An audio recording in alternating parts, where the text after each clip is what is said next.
Hello, everybody. Thank you so much for joining us tonight. I love Swarthmore College, and I'm thrilled and honored to be invited here. I will say I'm on Martha's Vineyard, and I'm actually at a friend's home, and the internet is a little sketchy.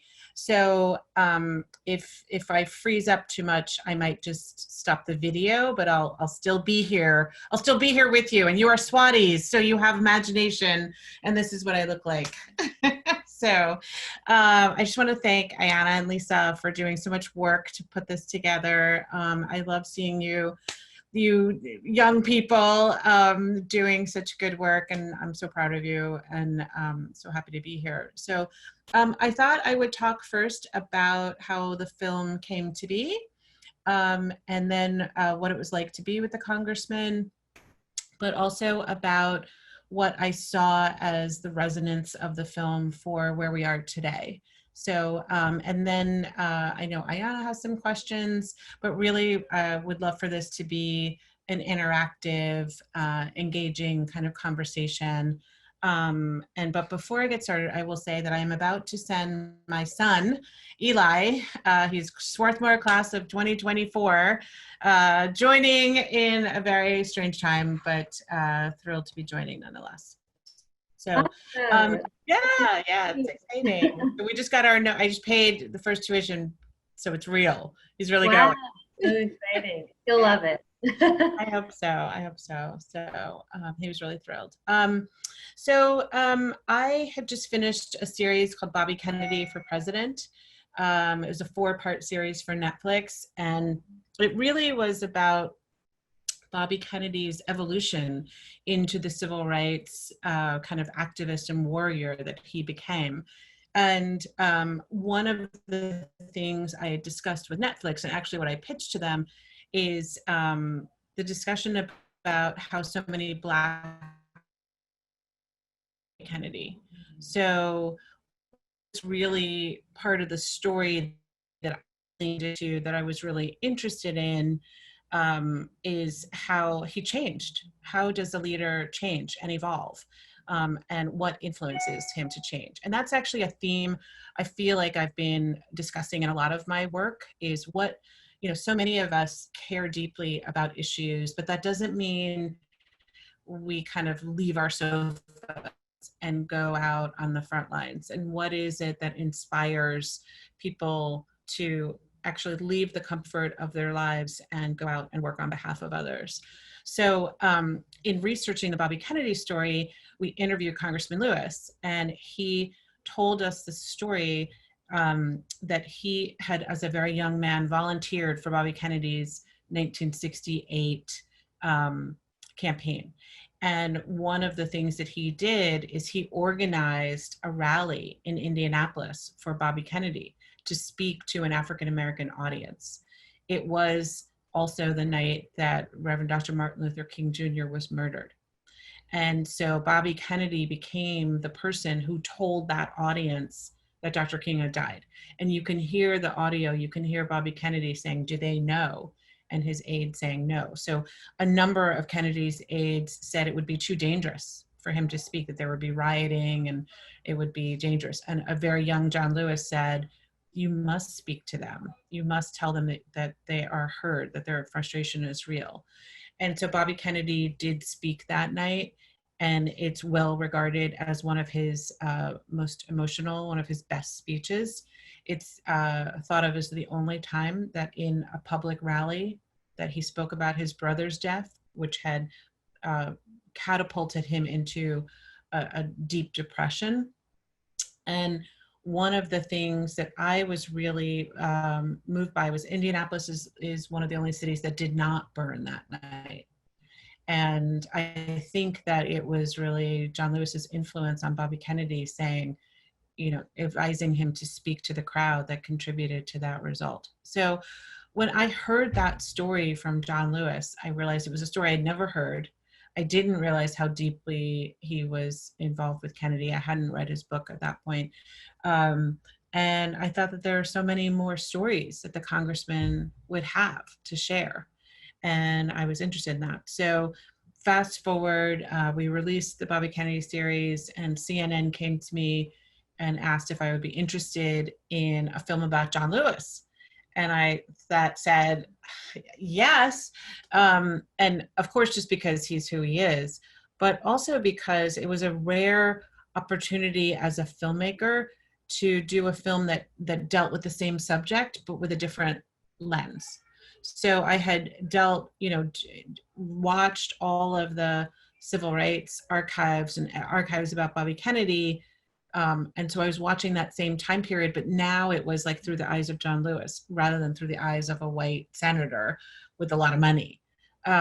So, in a lot of ways, I feel like that's a very Swarthmorean thing to do, is work for 2.5 years from one perspective, and then spend another 2 years researching and looking at the exact same time period and the exact same footage, but with a different vantage point. And so I really, really loved the opportunity to dig into his story.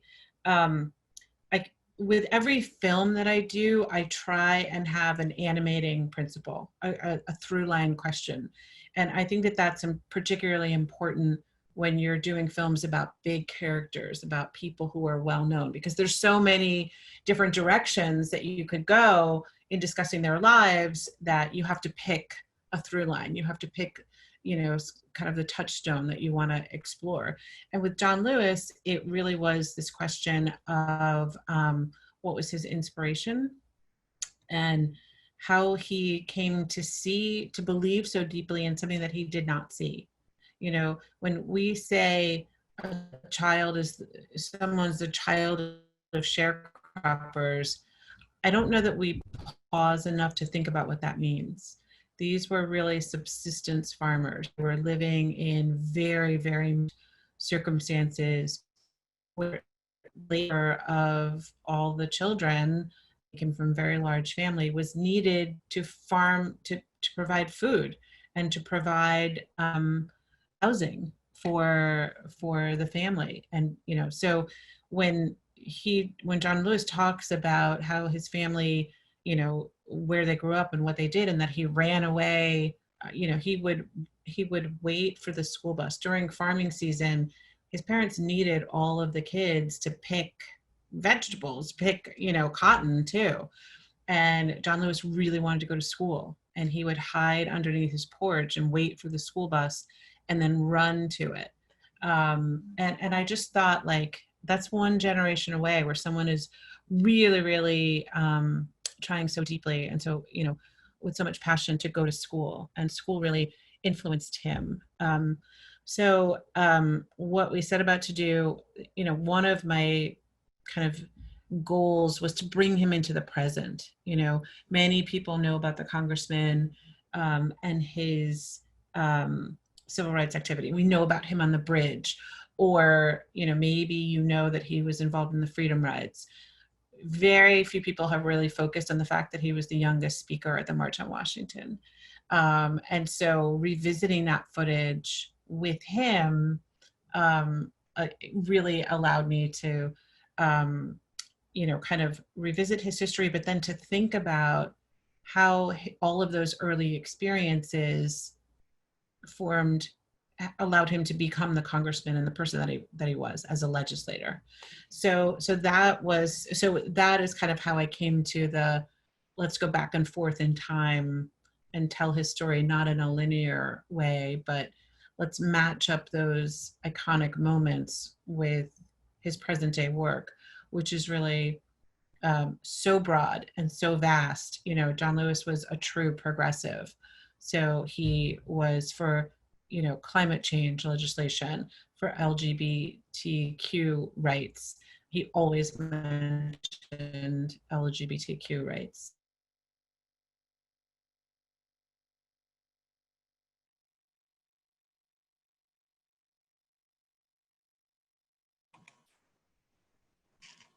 I think your video cut out for a second. So what you just said after, he always championed LGBTQ rights, if you could. Oh, yeah. So very much a champion of women's rights.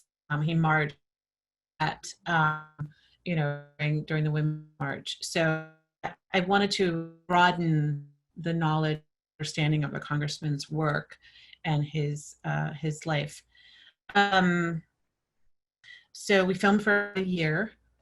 He was a joy to be with. We very quickly recognized that we had to build in extra time when with him in public, because so many people would approach him and he would greet every single person who approached him. And that's just, who he was. When we were filming, we often had a hard time keeping up with him. This is a very energetic, strong, powerful man. And so, when he was diagnosed with cancer, it was a shock and it was a blow. I mean, it was just kind of devastating. So I was, however, able to go. We finished the film in December. I was able to go and show it to him. I went to his home. Wow. And, I didn't know what to expect because he had been diagnosed. I knew he was getting chemotherapy. And he answered the door like he always did. And he was dressed up and he looked great. And we watched the film together. So, in his living room. And he kept saying, "It's so powerful. It's so powerful." And I said, "Congressman, your life is powerful." And then we just sat for another couple hours just chatting. So I did not, that was Valentine's Day this year, and I didn't realize that was the last time I would see him in person. So it's definitely bittersweet. He was thrilled with the reception to the film. I was on Joy Reid's show on MSNBC, and he sent me a picture with him doing a thumbs up.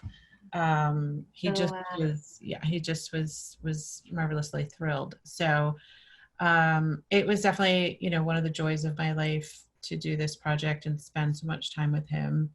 And, hopefully to, when we dismantling racism, one of the things I kept thinking about is how we use when we describe people and their accomplishments. And for John Lewis, often he's described as being really brave, but which he certainly was, but he was also really strategic.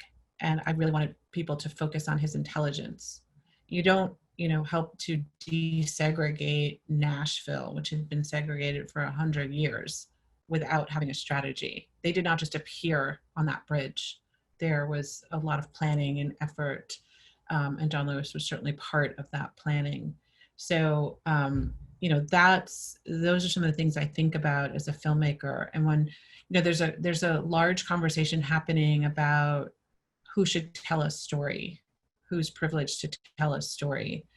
I don't believe that you have to be the same race as a person, but I do believe that you're aware of your limitations. And so that's whether you're different race or economic background, different region of the country, or an international story, you do need to have some grounding in the subject matter. And how you get that is, there are a number of ways to get that. You can bring other people in. Certainly you can study, but I do think we need to address the question of, authorship and, who's telling whose story.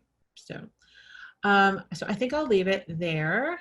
Those are some of the highlights. I'm happy to answer anything about this film or about any of my other work.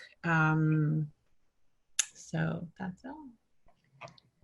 Thank you. I just wanted to let everyone know that we are recording. So thank you, Dawn, for letting us record, especially for folks who aren't able to join in live. I had so many thoughts and so many questions. So as moderator, I'm going to take moderator's privilege and ask some of my You do the work to set it up, so you get all your questions answered. So, well, you actually answered my first one, because I really wanted to know. I read your Washington Post article about John Lewis, and I really wanted to know what he told you when he watched the film, but I didn't realize that you were there watching it with him. What has been his family's reception, and also his staff. I mean, his staff really was like family to him. And Yeah. that part of the movie that really resonated with me, who he was as a person, and just so welcoming, so open, and so giving. Yeah, so we did a screening right after I showed the movie to him. I flew to Georgia and we did a screening for friends and family. And so a number of his siblings were there and they just loved it. I mean, I think they could tell the love with which the film was made. Um, I think also they appreciated being asked about how his activities impacted their family. But also, I think they wanted to express, particularly his sisters and his brother Grant. They wanted to express how proud they were of him, even though they were terrified. And you have to think that um, the congressman grew up in the time of Emmett Till, so the dangers of even looking at a white person, let alone challenging them, were extremely real. These were not, abstract possibilities. So um, their fears were quite justified, but so was their pride. And they wanted to express that both things were possible simultaneously. Yeah, I think that came through really clearly in the film, just how proud they were. But like any family member would be, if you had a family member in the fight, and especially Yeah, during that time, we're very afraid because you knew people where it went a different way. that's Um, right. You could see, I don't, we gathered in his family home and you can see his brother like wiping a tear away, yeah, like even though it was 50 years ago, it's still that kind of resonant with them. it did. It did. We are getting a lot of questions, so I will ask one of the questions. Let's see. So, well, maybe we're not ready for those yet. But I think one thing that really came through was obviously what he has done. And I loved how you went back and forth between the present day and the past. But I think sort of an underlying theme was just how much he has mentored the next generation Yeah. of political leaders. And so I'd love for you to talk a little bit more about his relationships with Stacey Abrams, Yeah. but obviously President Obama, and what was that like witnessing those interactions? um you know it was it was really interesting. The kind of, I put them in the new generation. So Representative Ocasio-Cortez, Rashida Tlaib, Ayanna Pressley, Ilhan Omar, they were very eager to relay to me what his mentorship to them meant. And if you think about it, John Lewis was the radical of his time. The NAACP and the traditional civil rights organizations did not support the freedom rides. They thought they were too dangerous. They did not support the lunch counter sit-ins for the same reason. And he tells the story of Thurgood Marshall saying to him, "You all are just getting your heads beat in. Just give me a case," and that was very successful. But I think what John Lewis and the other activists realized is you needed both. You needed that public pressure and the weapon of litigation that Thurgood Marshall and the other lawyers provided. So John Lewis had a very strong, kind of feeling of kinship with the quote unquote squad, radicals, because that is who he was.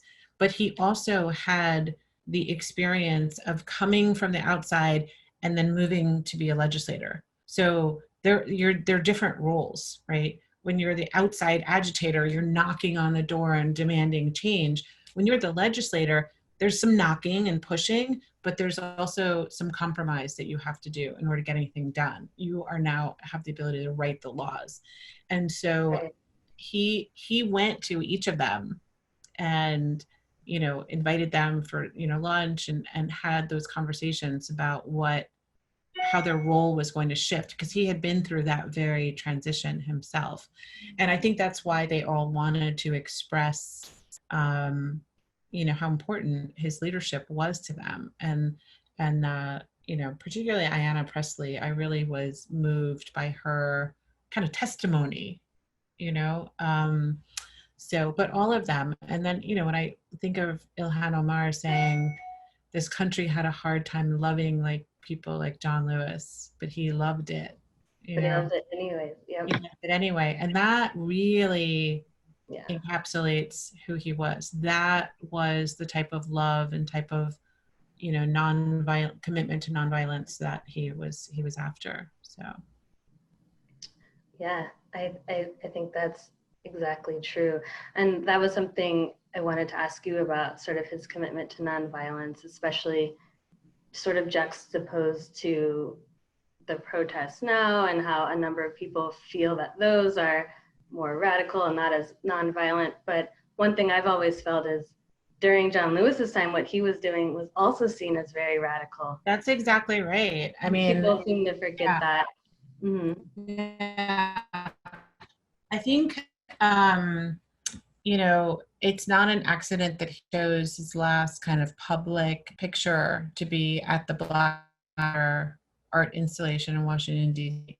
He was, pretty weak at that point, stage 4 pancreatic cancer, but he really, really wanted to be there and to, and I will say, so his chief of staff called me up and said, I need to take him there. He's dying to see it. He really wants to see it. And I'm going to get a photographer. And he sent me 3 photographers. And I was like, oh, this guy is amazing. And then I said, whatever you do, make sure he does this, because that is him. And he did it. And it just, raced around the internet. So I will humble brag that, yes, we did think through those poses. But to me, having studied the congressman and studied his footage and his speeches and his thoughts, it just said to me, like, this is the message that he wants to give. I stand here in my power, and I am so proud of the people and what they have accomplished. And I know that I'm handing this torch off to this next generation. Like, that's what that photo says to me. Yeah, I agree. It was such a powerful photo. So I'll ask some of the questions that have come in, because we're getting a lot and I don't want to hog. So actually, just a quick shift. There have been a number of questions sort of asking about your transition from lawyer to filmmaker, and whether or not Swarthmore had any sort of impact on your trajectory post Swarthmore, which obviously it had. But love to hear more about that. Sure. Yeah. I really wanted to be a lawyer. I was attracted to it for a lot of reasons. One was I loved my time at SWAT. I was a poli-sci philosophy person. Ken Sharp was my guru. I took ancient political theory, and Me too. I wrote I wrote my senior thesis paper on Plato's Republic and whether or not he believed that women could really be philosopher kings. When you have an academic experience like that and you just have this love of discovery, I mistakenly thought lawyering would be an academic brain exercising kind of career, which in some ways it was. But the kind of the heart of inquiry and questioning was missing for me. It became a little bit more about jousting, lawyering, rather than, kind of working to solve problems. So I moved in-house to ABC Television and then to ABC News, and I did ethics and standards.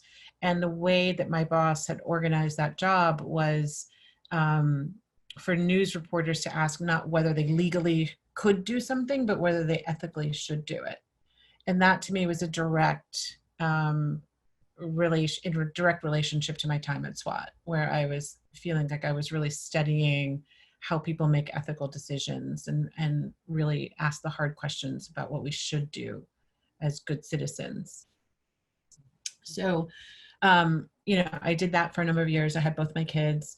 And then, television, I moved to a cable network. Television really took a turn to be kind of reality focused. And I thought, this isn't what I signed up for.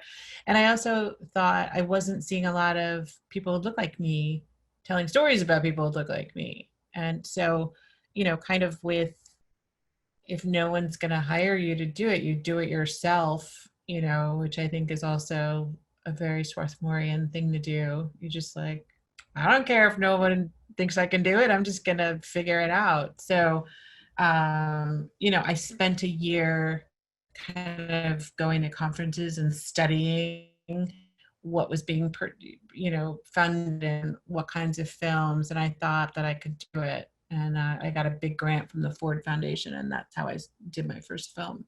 And then, working steadily ever since. So I encourage you to take up your next career after 40.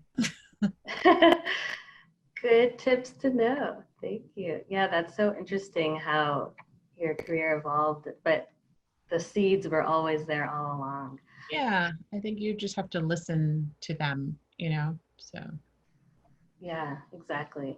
So shifting back to the documentary film and Congressman Lewis. So we got a question just now from Jerome Blackman, and his question is, did Congressman Lewis inspire others in his family to vote or participate in the struggle? And one of the moments that really resonated with me was when Henry Louis Gates Jr. showed him or talked about finding his great-great-grandfather's Yeah. registration card in the late 1880s. And so Yeah. how did his work impact his family? Yeah, his family was not overtly activist, but in their own way, I think his actions inspired them to be, bold kind of in their neighborhood. So, um, his brother is now a trustee at the same university, denied John Lewis admission. His sister became the youngest union representative in San Francisco. And so she does activism. She's recently retired, but she was the youngest union shop steward, and very in like a warehouse situation, like very rare for women to do that kind of work. So they are an extremely loving family and religious family. And I think that John Lewis kind of has this aura about him where they kind of rallied to protect him in a way. And I think that that is part of they did that lovingly and willingly. That's really part of their mission.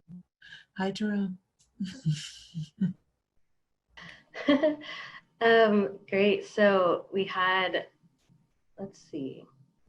So this is an interesting question because we're Swatis.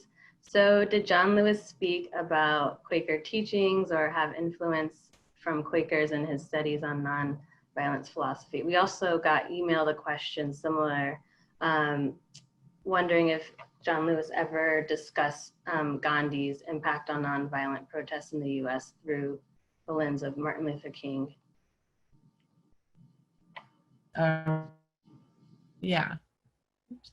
So the congressman was a religion major and also attended divinity classes. He traveled to Africa. He studied Gandhi. He studied the great philosophers. And I don't remember, but it would be impossible for him not to study the Quakers because he did really a thorough job of studying it, not only in university, but also Reverend James Lawson describes John Lewis's activity as the nonviolence movement. The man you saw in the film is giving teaching the young activists and doing the role playing, he was really not only John Lewis's kind of mentor, but he also was the person who helped Martin Luther King Jr. work out his feelings about nonviolence. So John Lewis like revered these two men and studied with them. And you almost can't understand the congressman's passion and activity unless you understand how he accepted nonviolence as almost part of his religious belief. He was wholly committed to it. And so when he says, I had to love my enemy, it was like a physical, giving over of yourself, very much in that religious tradition of surrendering to something. So when people say, how did he continue to put himself in danger and do all of these things? Really because of almost that religious fervor. Mm.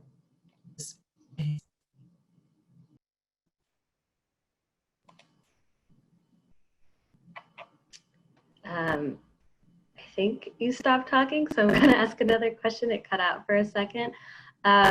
So let's talk, you mentioned, and it came through in the film, and you mentioned even in your beginning remarks, about the political genius that was John Lewis. And I honestly didn't realize how many major acts and bills and laws that he had sponsored that really changed the face of America. Not obviously the Voting Rights Act, but everything else. Can we talk a little bit more about his political brilliance and sort of who picks up the mantle now? Yeah. One of the things that was like really joyous to discover was I always knew that I wanted to do some kind of sequence about his legislative activity because I felt like people really didn't appreciate or understand, how vast it was. I mean, John Lewis, Violence Against Women Act, LGBTQ rights, climate change was a big thing for him. Of course, voting, opposing, asking for gun legislation. So many different, a true progressive. So we set about figure out which bills that he sponsored or co-authored, and there were too many. So those were just like the greatest hits that you saw. And then of course we set it to Stevie Wonder. So like, just in case you weren't paying attention, that was fun. And that was also fun because we had to call Stevie Wonder and he's like, yeah, my man John Lewis, of course you can use that song. Oh, awesome.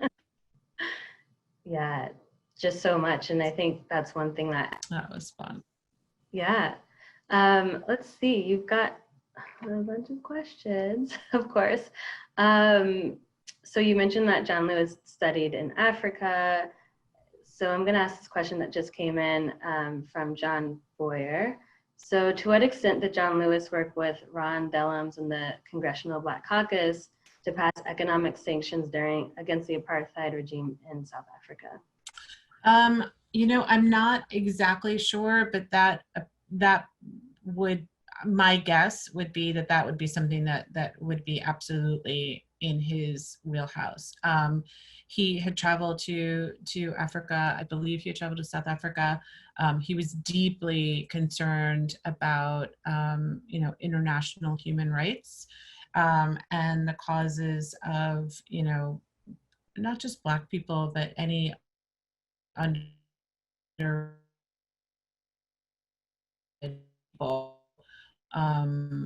that was of quite of interest to him, but I don't know that answer. So of course, Lottie, I've done like 9,000 interviews and you have stumped me. So. Oh man, I didn't think it was going to be possible. So one fun question that's come in, is there anything that I'm sure there's many, but is there one thing that you found out about John Lewis's story that surprised you?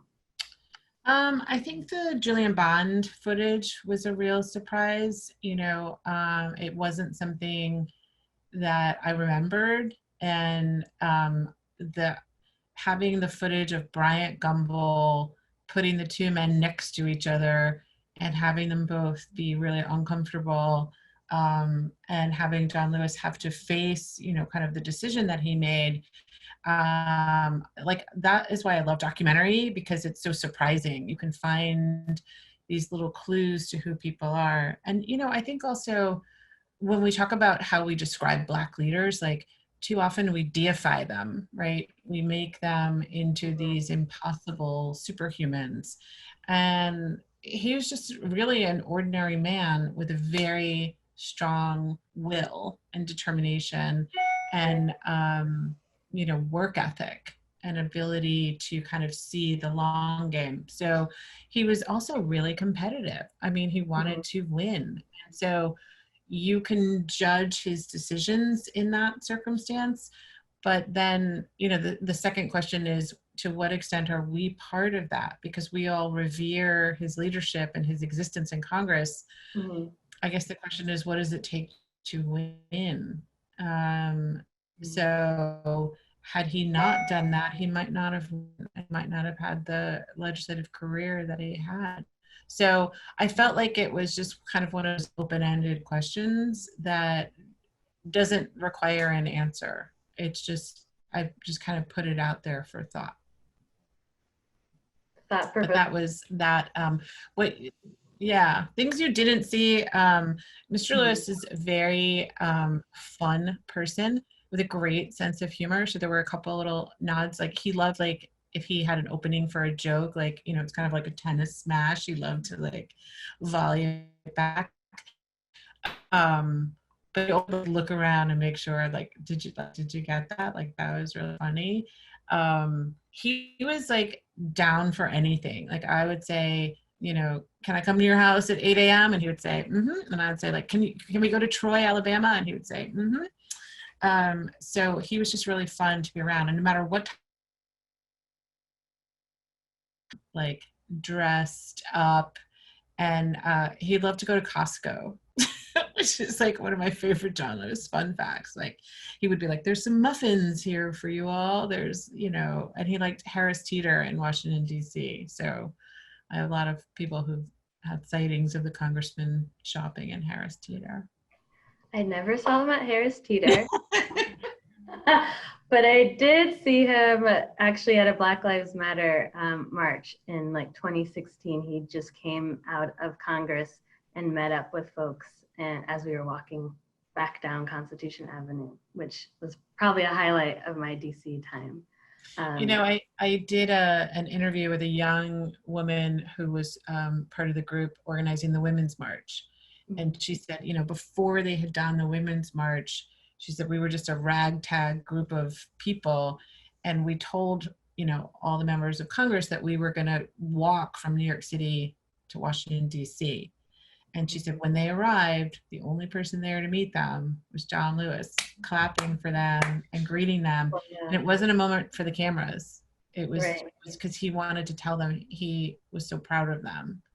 And like that is quintessential in Mr. Lewis, just really very much about others and encouraging them and telling them how much they matter.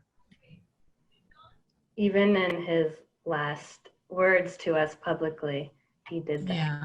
What did you think when you read his letter in the New York Times? I thought that is so Mr. Lewis to have, the ultimate mic drop and to know what power his words would have, particularly in depth.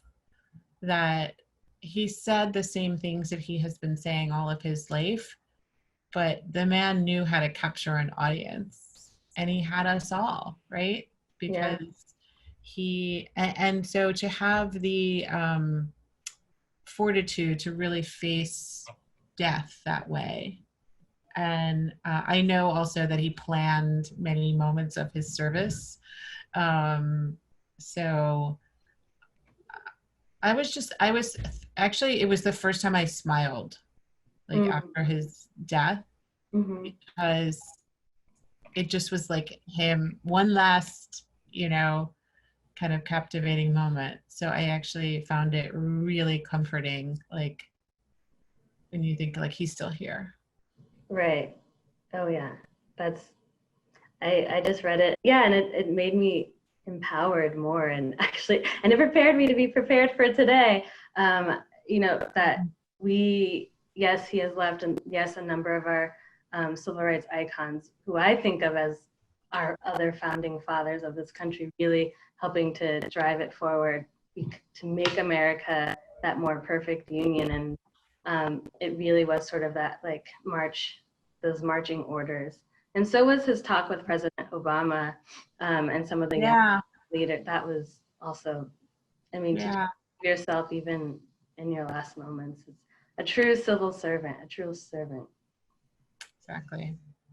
Um, so we got a few questions that I'm sure you figured this might come up. So there were two moments in the movie or documentary, where we sort of see the juxtaposition between different thoughts within the Black experience. So one Mhm. was between him and Stokely Carmichael or Kwame Ture, and then the next with him and Julian Bond. So we got a number of questions just asking a little bit more about those two sort of instances and what he thought sort of now. Mhm.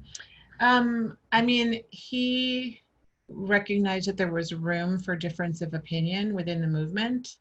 And I think one thing that's important to understand is John Lewis never set out to be the leader. That wasn't his goal. He was propelled forward by others who, and so, when there came this call for, you know, Stokely Carmichael kind of pushing more towards, militant, more aggressive, direct action, he just said, that's not for me. That's not who I am. I can't be the leader of that entity. So, but, he was really pushed out. And I think that it was painful, but I think also it tells you something about the congressman that, he pivoted to kind of, a time of thoughtful. So he worked for Jimmy Carter, and then he did voter registration with Julian Bond. And I love that footage of the two of them going door to door in Mississippi. He also volunteered for Bobby Kennedy. So he just group and do something different. But I think he always thought that emphasizing a quote unquote militant philosophy was not in the long run the way for lasting social change. And that was really more than being deposed as the leader. He couldn't put himself fully behind the articulation of leadership philosophy. With Julian Bond, the situation was different. I mean, he and Julian Bond, there was really not a whisper of difference between them policy wise. They just were both ready for that step at the same time.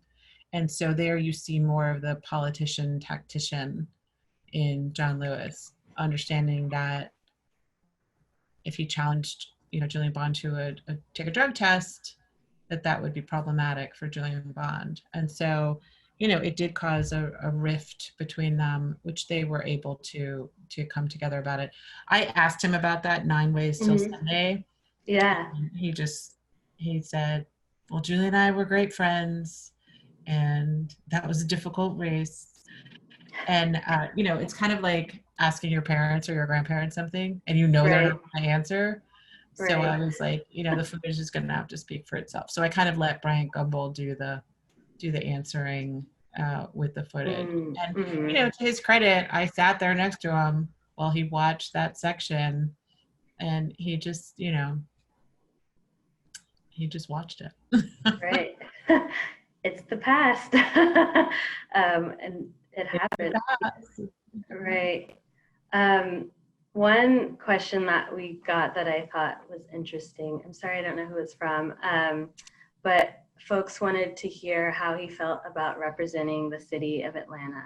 And maybe let's talk a little bit about how he sort of fought back against some recent negative perceptions of what that city was and what his district, who the people were and who they represent. he loved Atlanta. He loved representing the city. He loved the local politics. He, there's like John Lewis Park, there's murals, a testament to him. Constituent Day, he actually loved, know. Um, he was a real, in a lot of ways, son of the South, and Atlanta provided kind of enough of a taste of home, but also, kind of a big cosmopolitan city. I think he really flourished there because he could exercise his political skill. Atlanta is very much a city of connections and all of that, but there's also so much Black history in Atlanta.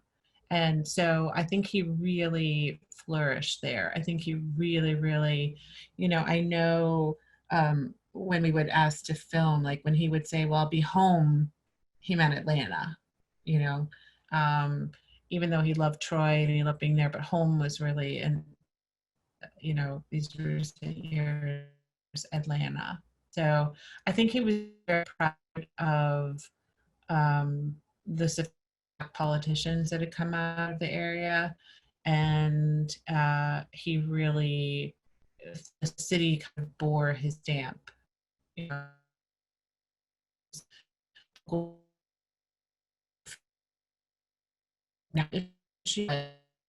a lot of work was done, to bring kind of resources into his district. So he loved Atlanta. Yeah, Atlanta's a great city. I love visiting it. um, so we're unfortunately nearing the end of our time, so I want to ask a few sort of wrap-up questions. We know a lot of people are curious what is up next for you in the filmmaking world, and would you be ever interested in doing a sequel, sort of juxtaposing what's happening now and sort of the new political climate and the new progressives in Congress? Possibly. I there's a lot more to say about what's coming up, and I have a couple of possibly really interesting projects about the next generation of leaders. But there are lots of filmmakers who are investigating those questions, and I just really look forward to those films because I feel like it's really important to have a multiplicity, excuse me, of voices when you're evaluating, history and culture. All right, getting my water. Sure. We've been talking for so long. You've been doing all the talking, so please take a drink of water. So we got a fun question from Margaret Huang. What was John Lewis's favorite music? We love seeing him dance to Pharrell's "Happy." I mean that was really her name is really loved gospel music, and he also loved the freedom songs. So he kind of never passed up an opportunity to dance. and I really appreciated that about him because I think often, when we think about John Lewis, we think of somebody who's really fierce and such a passion.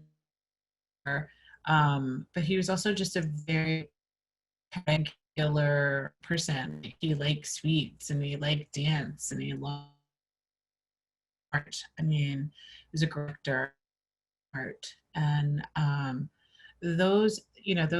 that's the texture of a life, So he did all these like grand things, but really he was kind of like a homebody, He really actually loved like the peace and calm of his home. His home was beautiful, and I loved how you showed some of his unique art pieces. What pieces of art did he have in his house that didn't make it to the film that you thought were like really unique, if you could describe? Yeah, we had a couple. There was a much longer sequence about his art. We had I actually went, there was a photographer, Danny Lyons, who's a very noted civil rights photographer. who traveled with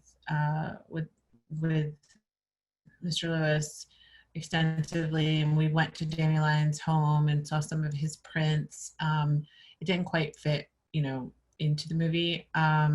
We had some like at one point I had like a kind of fun montage that just totally didn't go. But so, when you're making something, you try a lot of things, and sometimes you're just in the mood for like a rockin' montage, and then it's like it doesn't work. So I would like to point out the music in this film was really special. It was the name of the composer is Tamar Kali, and she did the film for Dee Rees's film Mudbound.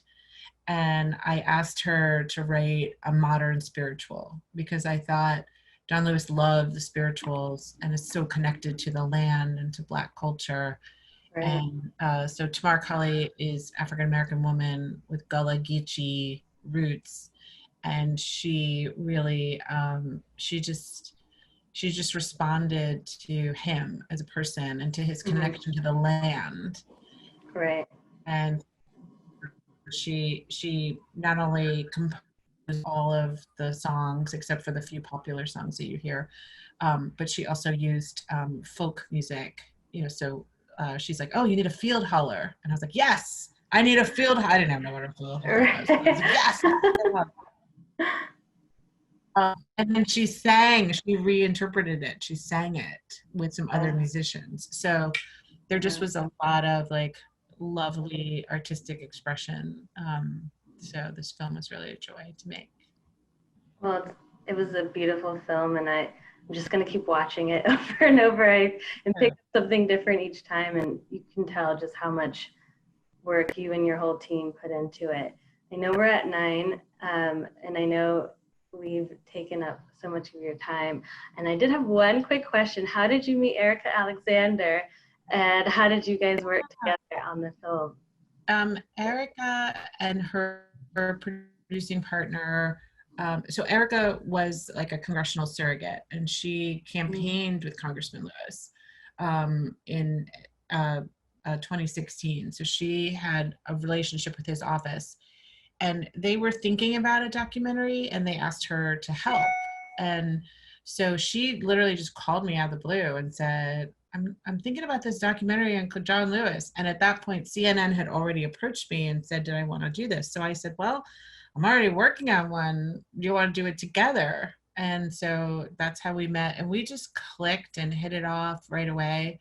She's a very generous artist, and was so helpful. She had relationships with so many members of Congress because of her political activity, and relationship with Secretary Clinton and President Bill Clinton. So she secured a lot of interviews for us much more quickly than if I had to explain what I was doing and who I am and all the rest of it. So she's really fun. We have a great time together.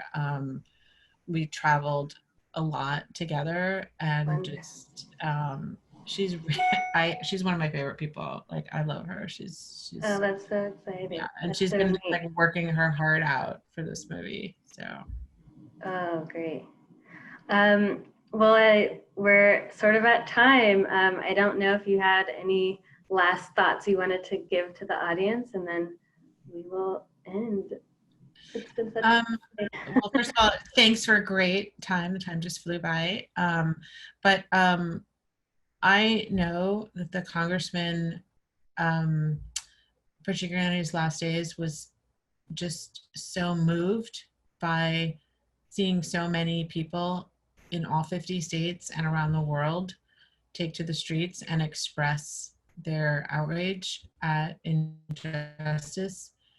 And I know that it brought him some comfort as he was in his final days of life. And so um, I'm proud to come from a college and university that prioritizes ethics and ethical behavior. And so I just couldn't be prouder than to be part of this community. But also for those of you who took place in the march, You were definitely the angels with your wings, because it literally gave him joy to see all the people. He just watched it over and over and said, there's real change, there's real change. So keep it up.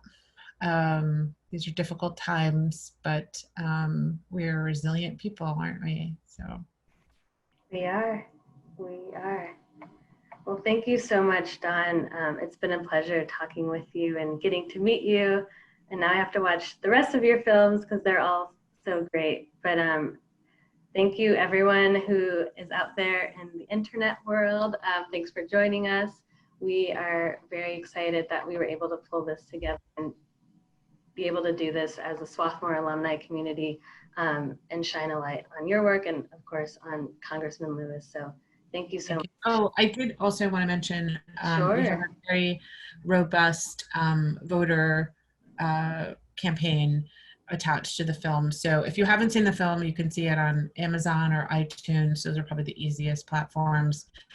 But we also have makegoodtrouble.com, which is a way to check your voter registration, but also support nonpartisan, good government, people who are just protecting the franchise. So please visit, share, and I guess make good trouble. Make good trouble. That's what Good job. we do.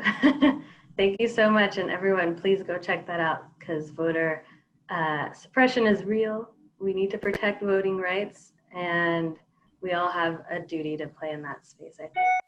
So thank you so much. So that concludes tonight's session. Thanks, everyone, and have a good evening. Thanks. Bye.